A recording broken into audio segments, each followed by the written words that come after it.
Hey guys, welcome back to the complete tutorial series for Unreal Engine 5. Today, I will be explaining the basics of blueprint creation in Unreal Engine 5, and I will also be covering some of the terminology for different systems that are used in the engine. Before we get started, I do want to mention that if you guys have any suggestions for future tutorials that you may want to see, please leave a comment or join our Discord. I will have the link in the description of today's video. So, what is a blueprint? Before we begin to create our own, I believe it is important to understand what exactly it is that you are creating. And at its core, a blueprint is an object used in Unreal Engine's blueprint visual scripting system. This system makes use of object-oriented classes and objects in the engine, which is basically a form of object-oriented programming. So, what is object-oriented programming? Well, object-oriented programming organizes code into objects, which are self-contained collections of code that combine attributes like variables, which you'll see in a second, and functions to operate on those variables. This method of programming gives your projects an easy to understand structure and allows you to create some really cool modular systems for your project. The last term that I will cover in this video is actor. An actor is any object that can be placed into a level, like a static mesh, a player start location, or a blueprint actor that you've created, like we will be doing in today's video. All of these important terms and way more can all be found on the Unreal Engine documentation site. And just like in last video, the link to that website will be in the description below if you want to learn more. So, the blueprint that we will be creating today is going to be very simple. We will be creating a platform that the player can step on, and once they step on it, it will disappear after 5 seconds, or however many seconds you want. This may be something found in a parkour game or a puzzle game, for example. The reason for this being the first blueprint that we will be creating is that it is relatively simple to create, and it also requires you to use a variety of different blueprint nodes, so it should provide all of you with a good foundation of blueprint creation. So what I'm going to do here is I'm going to make a new folder, and I'm going to call this folder PARKOUR Platforms.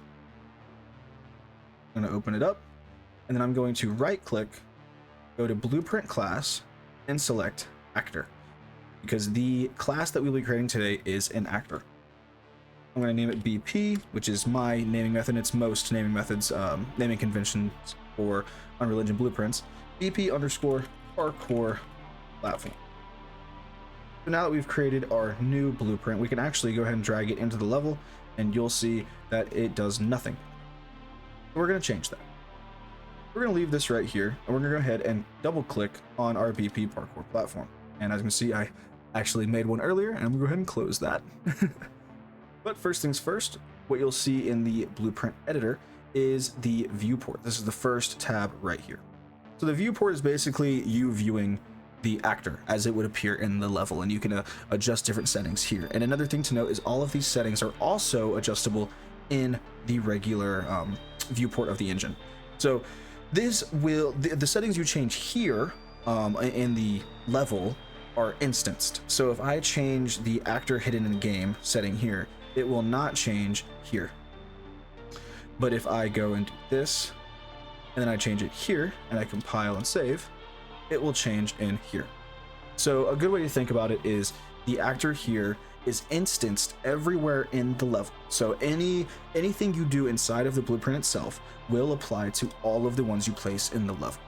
But if you make adjustments to them in the level, then they will not, those changes will not be applied to all of the different blueprints that you've created in your level. So that might be a little confusing at first, but once you get into it, it'll begin to make more sense, and especially later on in this video when I make some public variables to edit. So what I'm going to do here is I'm going to click on Default Scene Root, which is the root of our blueprint, the base, and I'm going to click Add in this component section. I'm then going to click Static Mesh. I'm going to leave the name as Static Mesh. I'm just going to click Enter. And basically what a static mesh is, it's a 3D object. I mean, it's a piece of geometry to give, some appearance to your blueprint. So I'm going to go ahead and click on Static Mesh here, and I'm going to set it just to Cube. So I'm just going to search Cube, and the first one that shows up, click on that, and then you'll see we have a cube here. Now another thing I want to note, if I compile and save, you'll see the cube in the level. Now, I don't want the platform to be this big cube, so I want to make this a little bit more of a platform. So I'm going to actually go to the scale here, and I'm going to leave the X and the Y on 1. And then for the Z, I'm going to put 0.25. So now we have a much more platform-looking platform. And then I'm going to save and compile, and you'll see that it applies here. And another thing, just for reference, the scale of the instance is 111. And that is because it is the instance version of this. And you can go to static mesh and see the actual static mesh here. But if I were to scale this in the engine, like this, for example, that does not apply in here. All right, so if we go back to our blueprint here, now we have basically everything that I need right now. And I'm going to show you guys around the event graph of this blueprint before we add anything else. So now that you have your static mesh and your platform, let's go over to the event graph. All right, so what you were looking at here is called the event graph. This is a node graph that uses events and function calls to perform actions in response to gameplay events. The code that you create here will be common across all instances of the blueprint. So for example, if we look at these 3 pre-existing events that they have for us here, which there are many more, I'm going to go ahead and just explain what begin play is. So anything that I create off of event begin play will happen whenever I click this play button. So for example, off of event begin play, I'm just going to put a print string, which is a good debug way to test things here. And it's going to print out hello as soon as I click that play button. So you'll see here I have hello. You can ignore this, whatever, your generated name is Gerald. That is from my data tables video, which I'm not sure if everybody watched that, but if you do want to learn how to do the randomized name, which this is of course a very simplified version of it, but I did have a video on data tables and that's what this is from. But anyway, you can see that hello is being printed. And if I were to remove this, recompile, it will not. So that is what begin play does. Whenever I click the play button, anything attached to this will run. Alrighty. Another thing that I do want to mention is, yes, it is very important for you to click compile and save very often.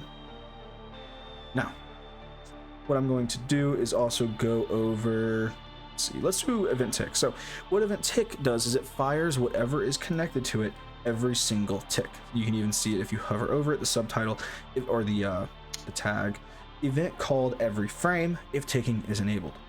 So if I go off of here and I put a print string saying hello, and then I click, oh, my mouse just messed up, and then I click play, you will see hello is getting spammed into oblivion. That is what event tick does. Now, I would definitely not recommend putting too much advanced code on your event tick. Having too many actors in the world that have event tick enabled will cause some lag later down the line. But what we will be looking at right now and using is actually none of these events here. So I'm actually going to hover over all of them and then click the delete key, and I will compile and save. So now we have an empty event graph. And you may be asking yourself, how do I populate it? So what do I do next? Well, what we want to do is we want this platform to react to when the player jumps on it, right? So what we want is when a player jumps on this, a countdown will begin, and once that countdown is up, the platform disappears. And then we are also going to make it respawn. So right now you'll see that I can go up, I can jump on this box, and then I can jump on the parkour platform that we've just created. But when I'm landing on it here, this box does actually not know that we are on top of it. So what we are going to do is add a collision box onto our platform that will detect when we land on the platform. So let's do that now. Go ahead and click on our static mesh, click the add button up here, and then I want you to just type in collision. And you'll see 3 options here. These are basically collision boxes that will detect different collisions, or you can even have it where they just collide with different objects and act as a wall. But we're going to use it for overlapping. So this collision that we add to this platform is going to detect when something overlaps with it. So for that, we're going to use a box collision. So these are the different shapes you can choose from, but we are going to do a box collision. And we are going to name this player detection box. All right, and you can see it is clipping into our thing here. So I'm gonna go ahead and raise it up just to make it easier to see. And then I'm going to go to the right side over here, the details panel, and I'm going to find the box extent. So the box extent basically dictates how big the box is. So what I'm going to do here is I'm going to just drag it out until it looks about right. It doesn't have to be perfect. That looks about good. So I'm just going to even that out and say it's 125, which also means, since this is centered, that the Y needs to be 125. Looks good, looks good. Now, we're going to go ahead and lower this back into the box itself, just like this. So now, those yellow lines right there will act as the new collision overlap detection for the player. But we need to do one more thing. So right now, just for example purposes, I'm going to raise it up and click compile and save. And what you should see is if I try to jump on it now, it's almost like there is this, oh, I was incorrect. I was incorrect. Hold on. That's the default setting for it. It must be on the wrong setting because of a change I made earlier. Well, anyway, now if I jump on it, you'll see that there's almost this invisible wall on it, right? And we don't want that. We want this to act as an overlap detection. So what we are going to do is we're going to head back into our viewport here. We're going to go and click on the player detection box. We're going to scroll down until we get to collision. This is very similar to the last video when I was showing you guys the details panel in the world for different blueprints. This is pretty much the same exact thing of that, but just instead you are editing the master of all of those blueprints. So we're going to go down here, go to collision presets, and we only want this box to detect when it overlaps with the player. So we want to have generate overlap events enabled, and we want to change this to custom. We want to customize the collision. And what we're going to do here is click ignore for all of them. So basically what this means is if anything collides with this box, it will ignore it. And of course we don't necessarily want that. We want it to always overlap with the player. So the player is a pawn. That is the base class of a player. So we're going to go ahead and click on pawn and check overlap. So now that box will overlap with the pawn. I'm going to go ahead and lower it back down. So now this box will overlap with the player. Now you won't see anything happen yet. It'll look just like it did in the beginning of the video. But every time I jump on this platform, it is actually detecting that I've jumped there and it is overlapping with the feet of my player. And to show this, we are going to use a cool custom event that comes with this collision box. So if I go ahead and click on the collision box and I scroll down, you will see a list of events that can fire due to this collision box. The one that we are going to choose is on component begin overlap. So this is going to fire whenever this box detects an overlap event. And since we have it set to overlap pawns, it is only going to detect an overlap event when there is a pawn on top of it, not anything else. So if you drop an item on it, it won't detect it. If you shoot something at it, it won't detect it. But if a player is standing on it, it will detect it. So we're going to go ahead and click on the plus button next to on component begin overlap. Just like this. Now, what we are going to do is come off of this exec pin right here, and we're just going to do a simple print string just to make sure it works. And let's say player landed on me, just like that. And also you guys might have seen these things straighten out right here. Another quick tip is if you have your nodes like this and they are kind of, not very pretty and you want to straighten them up, you can actually highlight both of them and then click the Q key on your keyboard, so Q, and it will straighten the nodes up. Go ahead and click compile and save, head back to your third person map, click play, and now when we jump on this box, you should see in the top left hand corner, player landed on me. And of course we can jump off and land back on, player landed on me. So now we have established that the player is landing on the platform. Now one thing you'll see here is it is firing every single time the player is landing on it. And we don't necessarily want that to happen, because the system that we want is we want when the player lands on the platform, a countdown begins. You only need that countdown to begin one time, right? You don't want the player to be able to reset the countdown just by jumping up and down. So I'm going to show y'all how to do all of that right now. So in the BP Parkour Platform event graph, you should now have this. We're going to go ahead and delete the print string just by highlighting it and clicking the delete key on your keyboard. And then what we are going to do is go to this left panel over here to the My Blueprint panel. and you'll see here a different collection of tabs. You have the graphs, which we have the event graph here, which is what we're reviewing. Functions, which we have the construction script, which I will go over either in this video or another video. It's something that basically happens kind of like begin play, but it's I'll explain that. Your macros tab and your variables, and then your event dispatchers, which I'll have videos on all of these at some point. Now, right now we are going to create variable. So what we're going to do is click the little plus button next to the variables, and you'll see that it creates a variable called new var, and its type is boolean. We're going to go ahead and rename this to isFading. And we'll put a question mark on it. What this boolean is going to dictate is whether or not the box is already fading. In other words, has the countdown started? So what we're going to do is we are going to click on it and drag it into our event graph. And then we are going to click get isFading. So basically what this is going to do is it is going to read the value of isFading, which is going to be either true or false. And then what we will do is we will create a branch. Now you can create branches by right clicking and typing BRANCH, just like this, or you can simply hold down B on your keyboard and left click, and you have a branch. And then what we're going to do here is check for isFading. So now when you land on the platform, it is going to first say, okay, am I already fading? Has the countdown already started? And if it oh my gosh, sorry.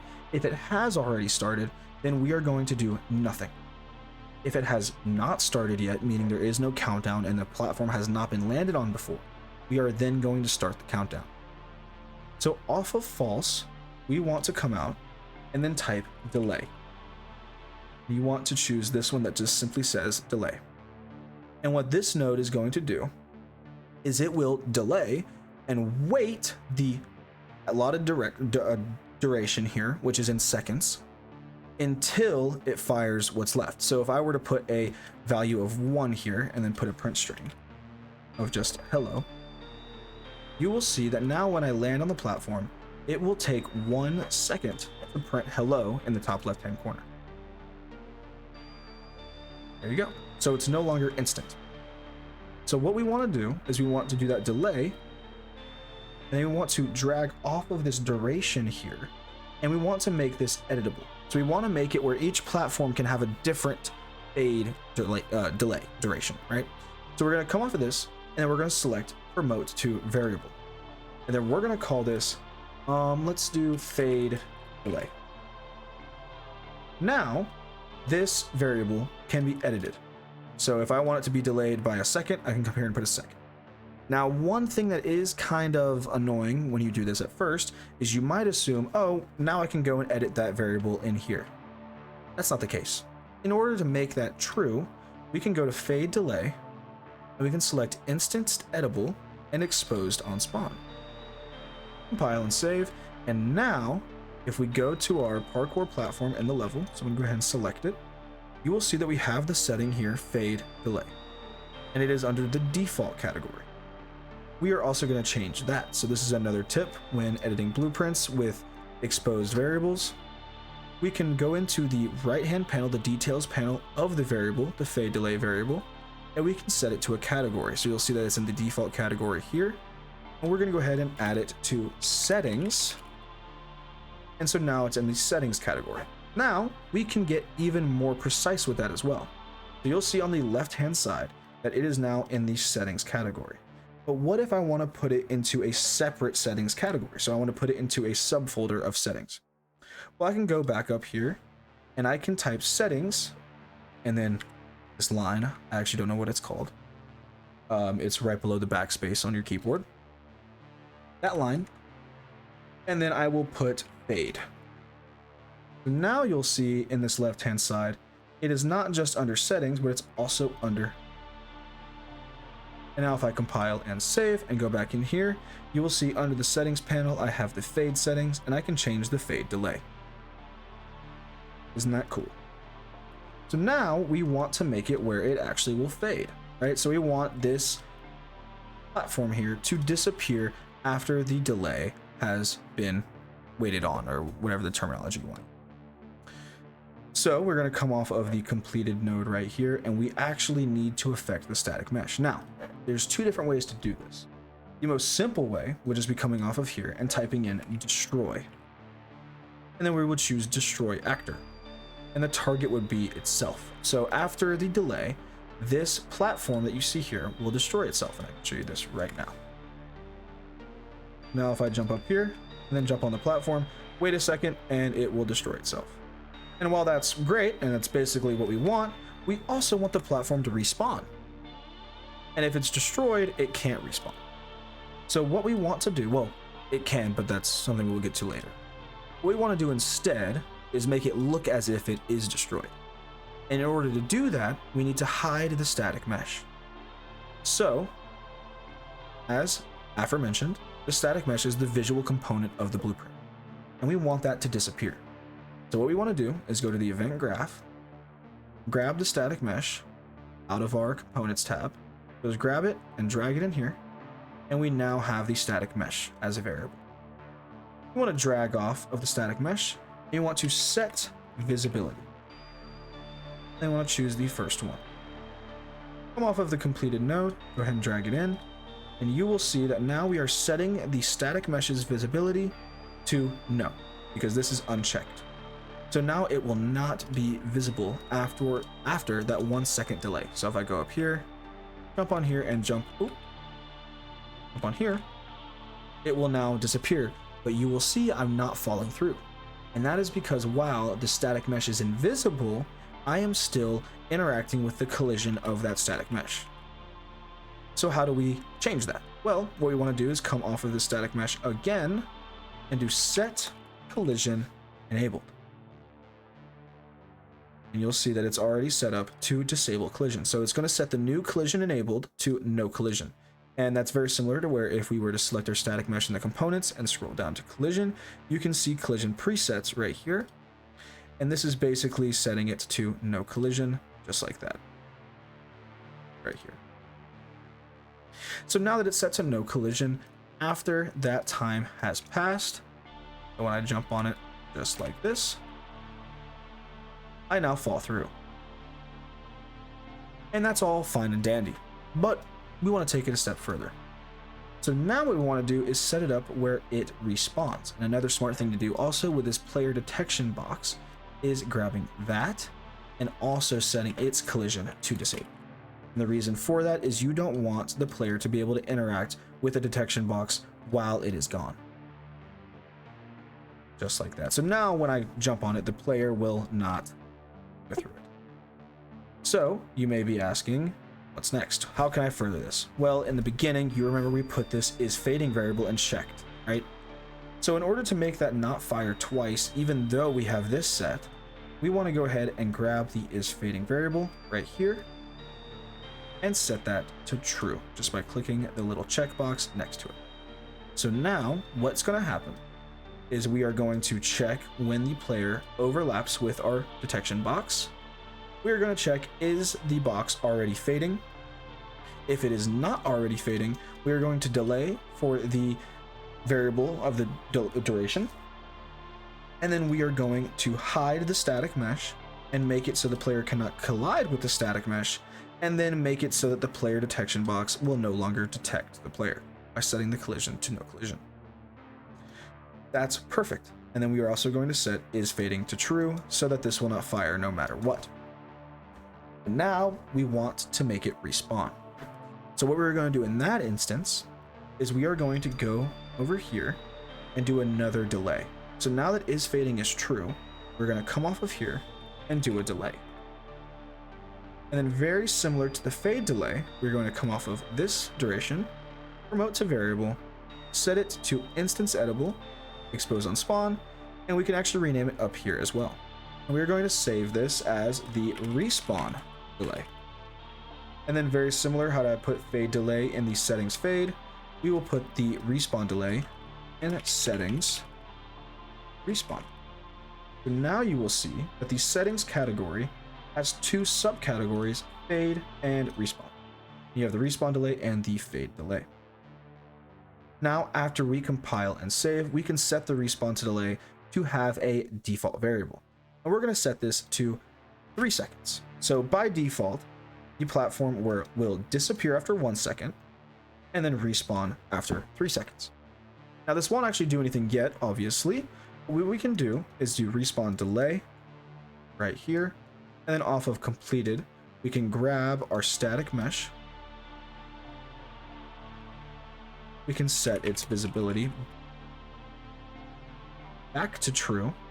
So go ahead and click that checkbox next to new visibility. So basically the opposite of what you did here. And then we can also set collision enabled. And what we will do is collision enabled. So now what will happen if I go and jump on the platform is it will disappear. And then if you wait 3 seconds, it will come back. Just like that. But now you will notice that if I jump back on it, it will not disappear again. So let's go ahead and fix that. So after the collision is back enabled, we also want to re-enable the collision of the player detection box so that the player can get detected again. So come off of this, set collision enabled, and choose the same option, collision enabled. Now this won't do anything yet, and you may wonder why.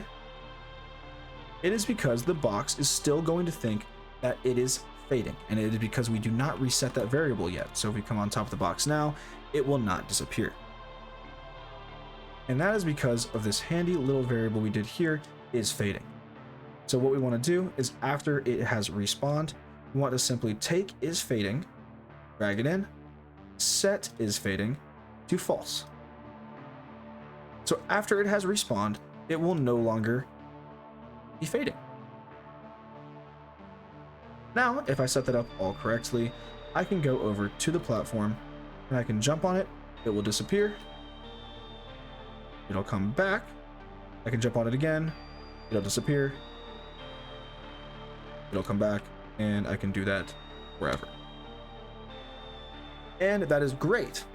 But you'll notice the only 2 settings I have on this object are the fade delay and the respawn delay.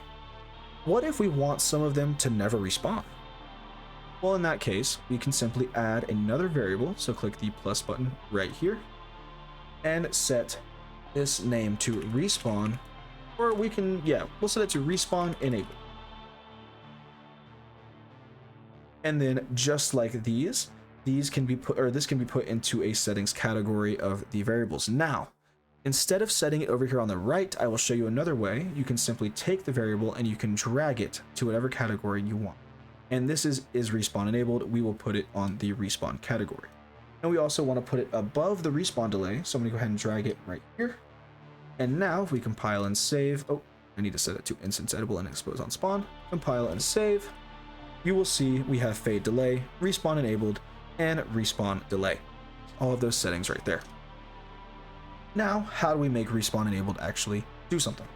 So what we want to do is before this delay, which starts the respawn, we want to go ahead and drag this over to make room for our new category. So what I'm going to do here is I'm going to hover over the connection between is fading and this delay, and I'm going to hold down Alt and left click to disconnect it. And then I'm going to drag respawn enabled, get it. I'm going to hold down B and click to bring out a branch, drag that, connect it. And now we are going to check, okay, is respawn enabled? So will this platform respawn? Is it meant to respawn? And if it is true, we will hook that back up to our delay. If it is false, then we will do what we did in the beginning and destroy active. So now if we follow the logic, when the player jumps on the platform, we check, is it already fading? Has the countdown already started? If it has not, then start the countdown. Once the countdown is completed, we want to hide the static mesh and make it where it cannot be collided with. We want to also make the player detection box not be collided with, which is kind of a redundancy, but it's very safe to do. Then you want to set is fading to true so that this will not fire twice. We will then check if respawn is enabled. If it is not enabled, then we simply destroy the actor, meaning it will no longer exist in the level. If respawn enabled is true, we will delay for the respawn delay duration, and we will wait for that countdown to finish. Once that countdown finishes, oh, let's drag these out, it seems. Once the countdown finishes, we will set the static mesh to be visible and collidable again. We will also set the player detection box to detect the player, and then we will reset isFading back to false so that this can fire all again. Now you will see on this platform here, if I check respawn enabled and press play, I can go and jump on the platform. It will die and it will come back. Now if I uncheck respawn enabled and come in and press play and jump on it, it will die and it will not come back, because it has now destroyed itself since respawn is not enabled. And that is great. Now let's go to a little more depth about these instanced variables here. So as you can see, when I have this selected in the world, I can change these variables. But if I was another developer, so say that you're working with a team, I might not know what these variables do, and I'd have to go look in the code to see what they do. So what you can do to resolve this issue is you can go back to your blueprint, go to your variable. We're going to start on fade delay, and you'll see a little thing called description here. So I'm going to go ahead and enter the description and say that this is the countdown time. Let's say,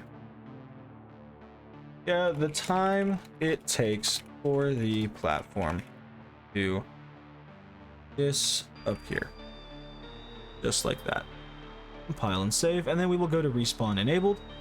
We will say, does this platform respawn after disappearing? And then for respawn delay, we will say the time it takes for the platform to respawn. And then below that, so I pressed shift and enter, I'm going to put in parentheses, respawn enabled must be true. So that's going to tell the other developers that this respawn delay variable does not matter unless respawn enabled is true. We will then click compile and save, and now you'll see that on the settings side of the PARKOUR platform, if I hover over fade delay, that description now appears there. The time it takes for the platform to disappear, respawn enabled, and respawn delay. So if you aren't working with a team and you're working solo, this is extremely useful still, because you may make blueprints like crazy and forget what exactly those variables do, right? And this also applies to tons of other things in the engine, data tables, all these different advanced mechanisms that you'll use later down the line. And it's always very, very, very recommended that you, one, categorize your variables like I've taught you to do here, and also add descriptions to them so you can always know what you were doing when you were doing that. Because in my game that I'm making right now, I have stuff that I made a year ago and I didn't add descriptions, and I couldn't tell you for the life of me what they do or what they're used in. So always add descriptions. That's my one recommendation I would give to anybody. Now, another thing that's very useful is comments. So as you can see, we have this big line of code here, all of this stuff, all these nodes that do a bunch of stuff, right? And while that's all great, it works. If you were another developer, or you in the future, as I said before, and you came back to look at this, you might be confused as to what's going on. So what you can do is you can add comments. But before we add comments, we're actually going to make this into function based. So as you can see, this all happens in the event graph, right? All of this happens in the event graph. And in the beginning of the video, I talked about object-oriented programming. And a great thing about object-oriented programming is the inclusion of functions. And in Unreal Engine's blueprint-based visual scripting system, you can add functions and do all of this in little chunks. And then you can also use those functions in different areas. So what we're going to do is go to the functions tab here on the left. We're going to click the little plus button here. We're going to make a new function, and we're going to call it show/hide. Actually, we're going to call this toggle mesh visibility. Right there. So now with this function, we're going to make it do is make it so that this static mesh, we can call this one function to disable or enable the collision and the visibility of this static mesh, instead of having to do it all in this one big line over and over again. So on toggle mesh visibility, we are going to add, well, first of all, click on the function tab here, and you will see all these different things here. We want to add an input. So I'll explain what that is in a moment, but basically what you want to put on this input in here is you want to put show.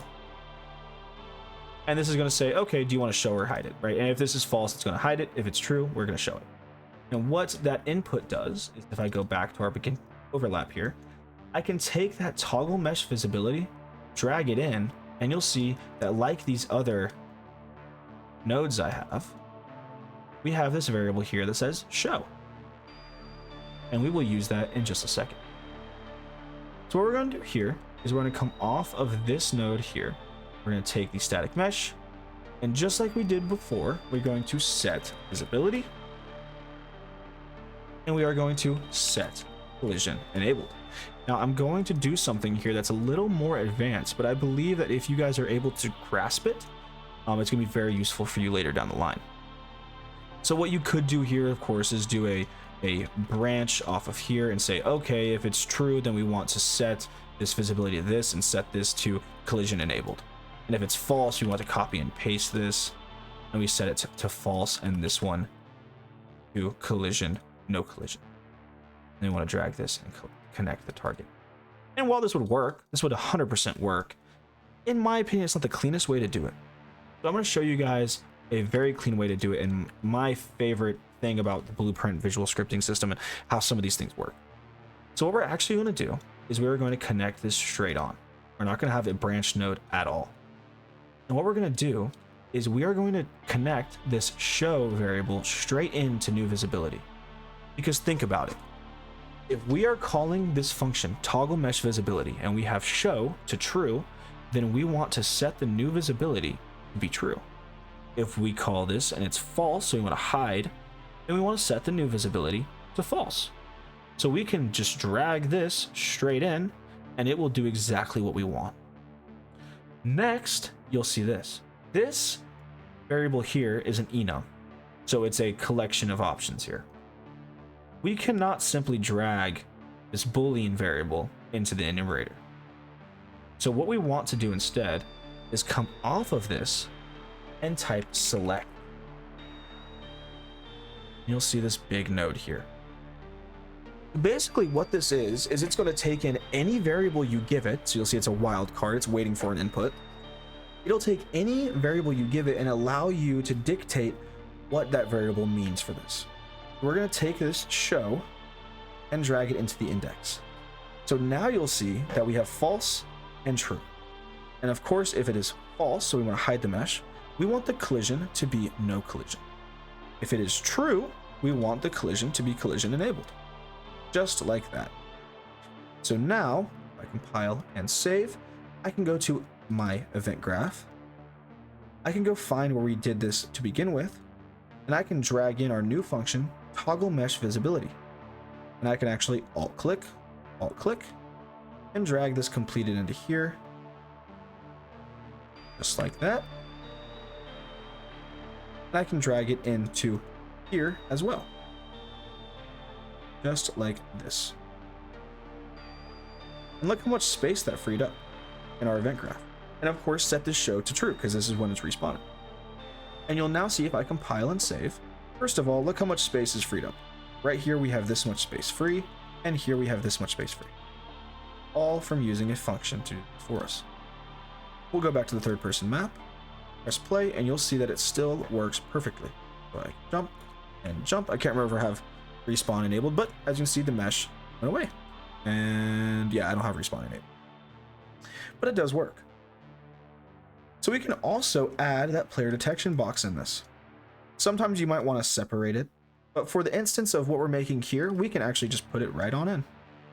So we can go ahead and grab this player detection box, come out of it and do set collision enabled, just like the static mesh. And since this is going to be using the same logic as the static mesh, we can actually just drag out of this return value of the select node and put it right in to the new type of collision, because we want the player detection box to have the same collision enabled property as the mesh. So when it's show, it will have collision and it will overlap, and when it is hide, it will not have collision at all. So now what we can do, now that that is included in our function, we can go back to our component begin overlap, and we can completely just delete this altogether. And right here, and look how much space that has now. So I can actually come in here, select all of this, and oh, ow, I fat fingered that, and bring it all over, just like this. And now that big long line that we had is now much smaller. It is now much smaller. So if I compile and save, I can actually go back. I can set respawn enabled. We'll do a faster respawn. We'll do 2 seconds. And you will see now that I can jump on it. It will hide and it will come back in 2 seconds. And it will work again and again. So I can catch it. Ooh, I caught it. And again. Very nice. Just like this. So now that you have used and made your first function, you might be wondering, is there anything else I can do with this function? And yes, there is. So if we click on this toggle mesh visibility again, we have some variables here, some settings that are very similar to the settings in our variables that we made earlier. So we have a description, and you'll see that if I go into like begin overlap where we call this function, when I hover over it, there's no information here. So we can actually go into that function and set the description to toggle the static mesh and the detection box.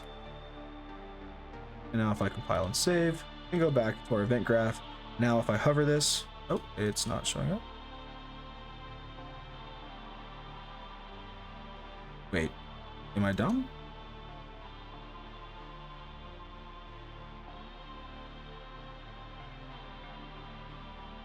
That's a little weird. Oh, okay. It just needed to be refreshed. Okay, so that was weird. So if I click here and refresh nodes, oh, it's still not doing that. Well, if you do set a description, I guess you have to replace it in order for it to take effect. You might even just have to reopen, open and close the blueprint. But now you can see that the description does show up as toggle the static mesh and the detection box. And we can compile and save. Now another thing we can do here is we can also add this function to a category. So we can call this fading / respawning. So now it is in the fading / respawning category, just like. Another way to organize your code and make it easier to read is by adding comments. So what we're going to do here is we're going to add some comments, and first we'll space out some of this stuff a little bit. So I will come here and I will just drag this out, and we will comment this first area here.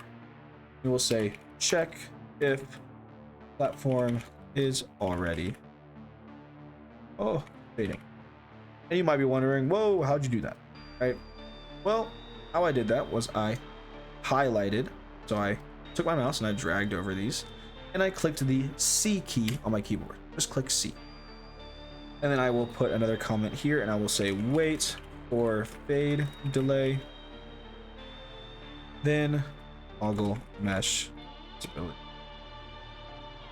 And you'll see that these are getting kind of close together, and actually we can just select the entire comment and move it.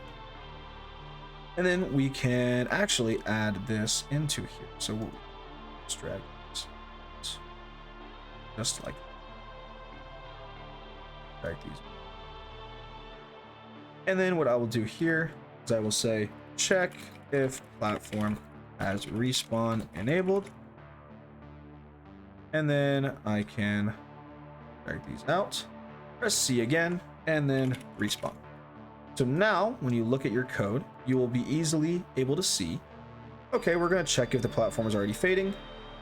If it is not already fading, it'll wait for the fade delay, and then it'll toggle the mesh visibility. Check if the platform has respawn enabled. If it does not, it destroys itself, and if it's true, it continues to respawn. And another thing you might have seen while I was making these comments is you can actually change the comment color, so we can make this purple. Make this red. We can make this blue. And we can leave that one as white. So now we have some nice looking comments on our event graph. Just like that. And that's basically the basics of blueprint creation. So what you've done today is you have created a parkour platform. What I can do in our viewport is I can, well, I'll just delete this for now, just to show you. I can drag this into our world, I can bring it up, make it where the player can jump on it. And then I can actually hold down Alt and hold down this arrow to copy or duplicate that platform. And I can make this one and bring it up just a little bit more. Even take it over here a little bit. I can do this Alt click again, and I can bring this one here and I can rotate it here and bring it up. I can do that once more, and also just like in last video I showed you, I can put on the local transform settings, which is useful for this. I can bring it out, bring it up, and then rotate it back. Do it again. Get it out that way. And now we have created a nice little simple parkour map. And so what I can do is I can actually individually select these and say this one is going to have respawn enabled. It'll have a fade delay of 1 second and a respawn delay of 3. This one is going to have respawn enabled. We'll do enabled. We'll have a respawn delay of 5 seconds and a fade delay of 0.75. So it's a little bit more difficult than the first one. This next one will not have respawn enabled, and it will follow the same settings as the first one. This one here will actually have a longer fade delay, so it'll give you more time to jump to the next one, and it will not respawn. And then this one here will have a very short fade delay of half a second, and it will not respawn. And we will see if we can reach this platform here. Now, with that blueprint that we've just created, we have created these instances here, and we can actually use them. So let's go ahead and jump, and let's try to complete this parkour. And look at that. We've done it. How cool is that? How cool is that? So that was your first blueprint. We created some parkour platforms to put in our level.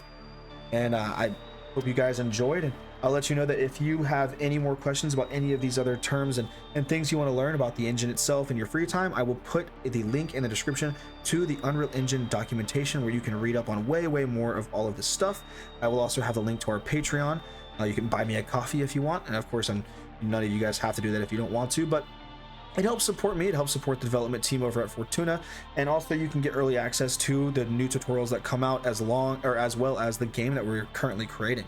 So love to have you all there. You can also join our Discord to suggest any tutorials that you want to see, and just be part of the community. You know, trying to get something started here, and I'm hoping you guys are enjoying. If you have any qualms or any suggestions or concerns about the tutorial series so far, please let me know. So in the next few episodes, we'll be going more and more in depth on blueprints and some different tips and tricks to get you guys started. I will also be showing you guys a nice little plugin that will allow you to make your event graph even prettier than these colorful little blocks you have right here. And we'll be going way more in depth into all of that very soon.